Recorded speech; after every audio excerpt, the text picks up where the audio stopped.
Many migrant workers arriving in Australia are highly qualified and have experience in accounting, business and other skilled professions, yet they often end up in low-skilled jobs where they face a number of workplace issues such as bullying, underpayment of wages and substandard workplace health and safety aspects, because they simply don't know their rights at work.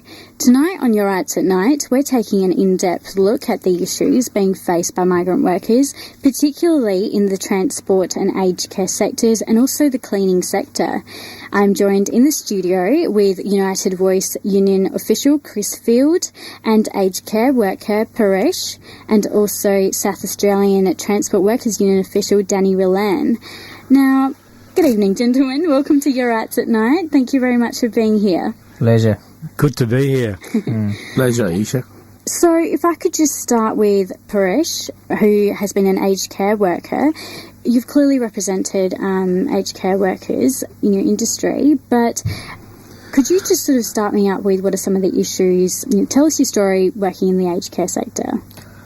There are lots of issues, especially under the aged care industry. The biggest issue is the workplace bullying, especially for the migrant workers. If we focus on, lots of people are scared. For the person like me, when I've started in the aged care as a carer 5 years before, and I was very new in Australia as well, and people just came and they say, "Oh." That was my first day, and my senior came and say, "Oh, you don't know English," because she told me something to do, but I couldn't understand. And the accent was different, and they just make a fun of me, and it goes on and on for a long time. Then I realized that I need to do something, and these things happens quite normal because people are scared, and I was really scared because I need a job, I need to survive, I need to feed my family, and there are lots of visa issues as well. There are lots of language barrier. So do you think clearly that was racial and discrimination against you? Yes. Did you ever feel that you could speak to your management and raise those racial issues? Well, honestly, for the beginners, people like me when I was very new, because as I said, people are scared for the migrants because they want to protect their jobs. They are scared to go and do complaints. But now things are changing because people need to react. People need to open their minds and open their voice. They need to stand up against their rights. So how was your issue resolved about racial discrimination? Well, it wasn't resolved unless I spoke to the union official, Donna Douglas, from United Voice, and I spoke to her, and she says, better you join the union, and we will try to help you, and we will suggest you the direction how to go for it. And I did the same thing, and I follow the path, and eventually I get out of that big problem and give me a smile on my face, and I feel to go to work on the same nursing home.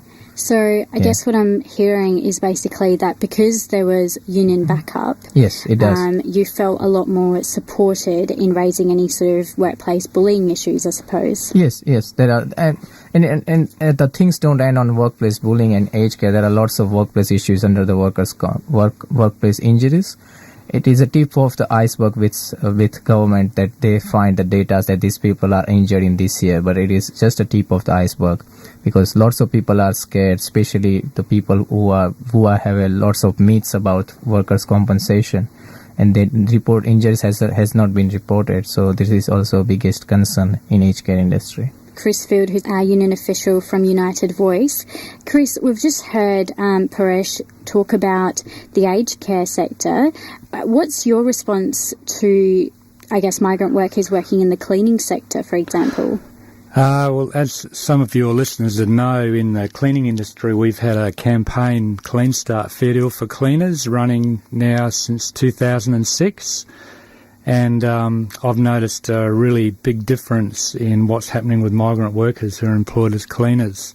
I can give you two examples so you understand what I mean. Just this week, there are two cleaners of non-English speaking background that clean a hotel. And they've been cleaning the hotel for just a suburban pub for many years. And they had to clean 7 days a week. So the contract cleaning company who had the contract thought, oh, this is pretty good. I've got, cleaners cleaning 7 days a week. And they decided they'd ask the boss if they could have 1 day off, maybe a week or a fortnight. So instead of working 14 days straight, maybe work 13. And the company's response, it sacked them straight away. Isn't that incredible? But now that's a very isolated workplace. But what the boss didn't know is that these two cleaners are union members. Surprise, surprise. So they contacted our member rights centre straight away. And what's unfolding there is that we will pursue their unfair dismissal. But more, we've also got members who are directly employed as hospitality workers in the hotel. And when they found out about it, they are outraged at the behaviour towards some of their co-members in cleaning. And so the likely outcome is the cleaners will end up with a job in the same hotel, but directly employed by the hotel, and the loser will be the contract cleaning company who will lose the contract, as well as pursuing their rights for unfair dismissal. So that's one example of migrant workers seeing the benefit of being union. And another one is in the city recently, the cleaning contract changed. And normally what happens there is the cleaners lose their job and the new contractor comes in and employs new cleaners. But because of the Clean Start campaign and the agreement, when the contract changed there, all the cleaners got together. They knew their rights, that the incoming contractor was meant to employ them all. And strange as it may seem, the incoming contractor just forgot that little bit. So again, the cleaners got together, contacted their organiser, and the result, they are still employed in the building by the incoming contractor. So job security wins out, and I think it's fantastic that migrant workers in cleaning are really standing up and showing the power of union. So, Chris, thanks so much for sharing those two stories with us. I have another question for you. Yep. Do you know what would be the proportion of migrant workers who are union members in the cleaning sector? The last time we did an accurate analysis of this, 65%. That's and a pretty mainly high women. proportion. And just jumping back to Paresh, do you know what would be the, and I'm just about to introduce, by the way, a union official from TWU, but I just want to get a response from Paresh on, do you know what would be the proportion of migrant workers who are union members in the aged care sector? Union members would be in the aged care sector somewhere around 35 to 40%. So quite low. Yeah. Now, the reason why I ask that is because, of course, the aged care sector and the cleaning sector are two, I guess, two sectors where a lot of our migrant workers are employed. You're listening to Your Rights at Night here on Radio Adelaide 101.5 FM. This is our special look at the issues facing migrant workers. With us in the studio, we have Danny Rillan, who's, of course, our union official from Transport Workers Union. Danny, thank you very much for being here. Good evening, everyone. So, Danny, the transport industry has had an increased intake of migrant workers as bus drivers recently. What are some of the issues that your members have spoken to you about? Yes, Isha, if we talk about the bus industry itself, approximately 30% are Indian workers now. There are a number of issues which are of concern in this transport sector, but main areas revolve around discrimination, rude behavior and bullying. But the lower level of management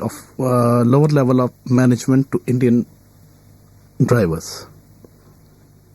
If you take an example, government is currently replacing the old buses with the brand new buses. But we still have old buses in the system. The report which I often get from my community drivers is that a particular shift schedule, company has instructed the dispatcher to allocate new and diesel buses only.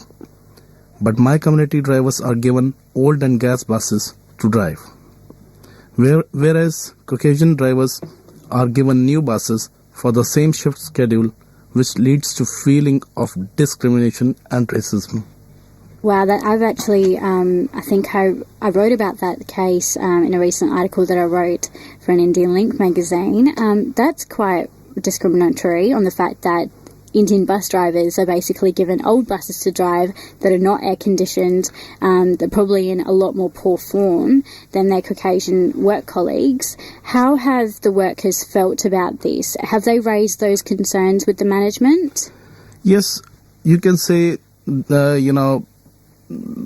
you take the previous one, I do agree with it happens, but not every time. As dispatcher also faces work-related problems such as he has to also see the availability of buses and all that. But these kind of issues, when driver complain to higher authorities or the management, either language barrier occurs in explaining to the management, or the lower level staff or person who is dispatcher influences the higher authority in favor by providing wrong information, and whole of the blame comes to the driver who is doing the complaint. Sure. So I guess workers aren't really empowered to raise any kind of racial discrimination cases.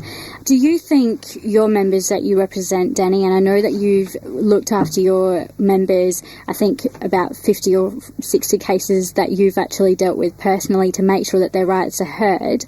Do you think that your members in the Transport Workers Union, do you think they know their rights at work? 90% don't know their rights, and the ones who know are pretty much scared of their current job. Here, driver needs to understand that union are the only platform where they can stand on and can fight for their rights. So I guess that's quite important because, as you know, we've just been speaking to Chris. What was the figure that you said about union members having? How many membership are there in the cleaning sector? In the cleaning sector, 62% or something like that. And we saw the aged care sector, Paresh was saying there's only 22%. So I guess the importance of these cases and stories like this tells us that again and again the unions have backed workers. Again and again the unions have, come up with issues and taken them up with the contractors or the employers. Danny, just going back to you, are there any safety issues for workers that are not addressed by the management? There were incidents that have occurred in past in which safety standards were compromised, and later on the driver was disciplined for breach of safety even the following the correct protocol. I have an example for that one. An Indian driver was looking for a changeover of bus because of faulty seat belt.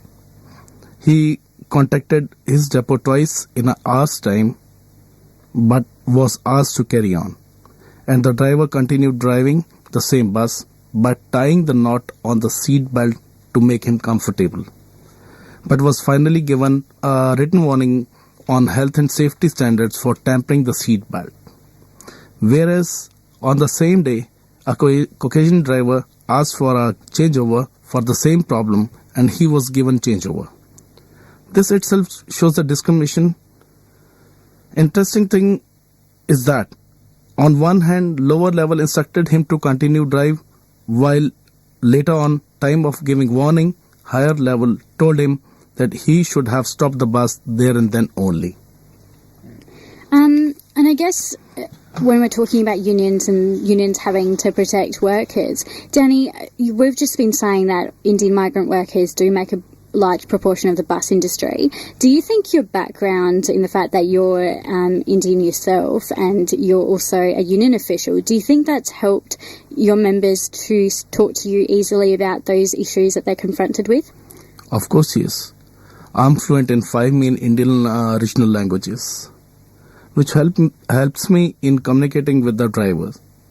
I act as a bridge between drivers, union and management, and try to solve their issues, if brought to my knowledge. In terms of Transport Workers Union, 2 years ago, roughly 14% Indians were union members, whereas today, around 70% Indians drivers are union member. That's a fantastic figure to know. Chris, what do you encourage our listeners to do about these issues about migrant workers? Any worker who's got an issue should find out who the union is that they should belong to if they're not already a member and join. And the other powerful thing is that's developing is the link between migrant communities and unions, because both are communities of people. Unions, communities of workers in the workplace, and most migrant groups have got very strong sense of community, so we've got a identity of interests.